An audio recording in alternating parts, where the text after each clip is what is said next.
আজকে সাইফানে ক্রীড়া প্রতিযোগিতার অনুষ্ঠান, ঠিক না? তুমি ফার্স্ট সেকেন্ড থার্ড হইছো? তাই তাই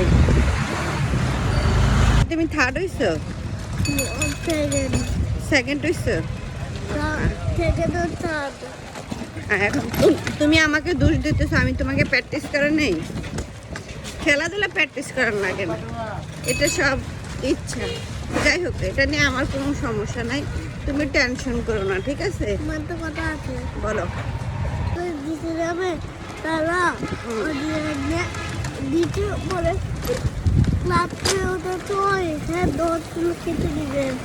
তাই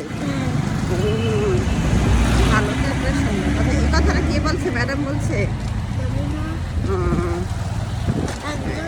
সাইফান বলতেছে যে এই খেলাতে ভালো করবে, তার নাকি এই পরীক্ষার সময় 10 নাম্বার মানে একটু বাড়িয়ে দিবে, সেটা সে বুঝে মানে ইয়া করলে মানে রুলটা কমাই দিবে, 10 নাম্বার কেটে দেবে।